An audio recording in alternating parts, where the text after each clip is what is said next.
जब से बांग्लादेश में यूनुस सरकार बनी है, भारत विरोधी मामले रुकने का नाम नहीं ले रहा। इसी बीच एक बड़ी खबर सामने आ रही है, जहां चीन के साथ मिलकर तीस्ता परियोजना को आगे बढ़ाना भारत के रणनीतिक चिकन नेक पर भी गंभीर खतरा है। इसको लेकर चीनी राजदूत ने हालिया दौरे से इस साजिश का खुलासा हुआ है। तो आइए बताते हैं आपको इस वीडियो के जरिए इस मामले को विस्तार से। नमस्कार, मैं प्रेयसी और आप देख रहे हैं भारत एक्सप्रेस। बांग्लादेश में मोहम्मद यूनुस के शासन में लगातार भारत विरोधी कदम उठाए जा रहे हैं। बांग्लादेश के भारत के खिलाफ साजिश रचने का खुलासा पहले भी हुआ है और अब फिर से बांग्लादेश के बदनीयत इरादे खुलकर सामने आ गए हैं। बांग्लादेश की नज़र चिकन नेक पर है और तीस्ता प्रोजेक्ट के बहाने बांग्लादेश चीन को चिकन नेक तक पहुंचने का रास्ता दे रहा है और ये बांग्लादेश खुलेआम कर रहा है। बीते सोमवार यानी कि 19 जनवरी को बांग्लादेश में चीन के राजदूत ने तीस्ता प्रोजेक्ट एरिया का दौरा किया। ये इलाका स्ट्रेटेजिक सिलीगुड़ी कॉरिडोर या चिकन नेक के पास है। चिकन नेक भारत की मुख्य जमीन है और उसके नॉर्थ ईस्ट राज्यों के बीच 22 किलोमीटर की पतली जमीन की पट्टी है।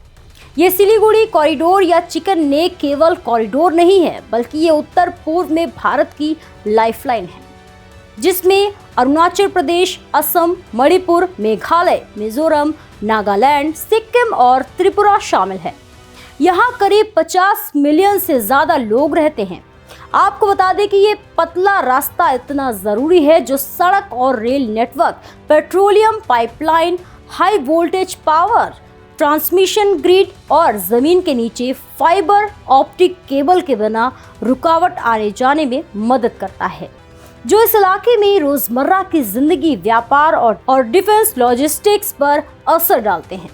दक्षिण में बांग्लादेश, उत्तर पूर्व में भूटान और चीन की चुम्बी घाटी के पास होने की वजह से कॉरिडोर की कई तरफ से घेराबंदी इसके अंदरूनी खतरों को कई गुना बढ़ा देती है। बांग्लादेश में यूनुस सरकार के गठन के बाद पाकिस्तान की इंटर सर्विसेज इंटेलिजेंस के ऑपरेशन और इस इलाके में चीन की गतिविधियां लगातार बढ़ गई हैं। इससे इस इलाके का खतरा और भी बढ़ गया है। बांग्लादेश के कट्टरपंथी नेताओं ने भी चिकन नेक को लेकर भड़काऊ बयान दिए हैं, जिसे लेकर विवाद पहले भी पैदा हुआ है। अब बांग्लादेश ने फिर से चिकन नेक को लेकर प्लानिंग शुरू कर दी है। वहीं इस प्रोजेक्ट पर इस समय में चीनी राजदूत का दौरा इसी का हिस्सा माना जा रहा था। चीनी राजदूत याओ वेन का ये दौरा Teesta river comprehensive management and restoration project के तहत किए जा रहे चीनी राजदूत याओ वेन का ये दौरा Teesta river comprehensive management and restoration project के तहत किए जा रहे टेक्निकल असेसमेंट से जुड़ा था। यूनुस ने पिछले साल चीनी इकोनॉमी को बढ़ाने और भारत की लैंडलॉक्ड नॉर्थ ईस्ट वाले बयानों पर विवादित बात कही थी। दिसंबर में भारत विरोधी प्रदर्शनों में ढाका और दूसरे बांग्लादेशी शहरों में भारतीय डिप्लोमेटिक जगहों को निशाना बनाया गया था। इस प्रोजेक्ट को लेकर भारत और बांग्लादेश के बीच विवाद की बात करें तो बांग्लादेश के लिए तीस्ता नदी खेती और उसके उत्तरी जिलों में रोजी रोटी के लिए लाइफलाइन है। वहीं भारत पश्चिम बंगाल के लिए भी ये उतनी ही जरूरी है।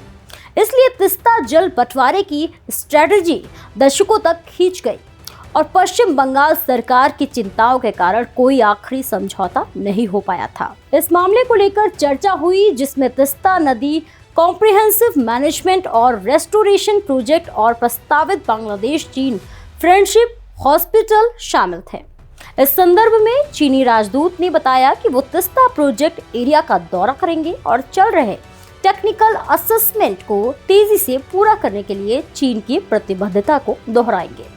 इस पूरे मामले को लेकर ये बात साफ होती दिख रही है कि भारत और बांग्लादेश के बीच शुरू हुए विवाद को चीन किस तरह भुनाने की कोशिश कर रहा है। इस खबर पर आपकी क्या राय है, हमें कमेंट बॉक्स में जरूर बताएं। तब तक के लिए बने रहिए भारत एक्सप्रेस के साथ।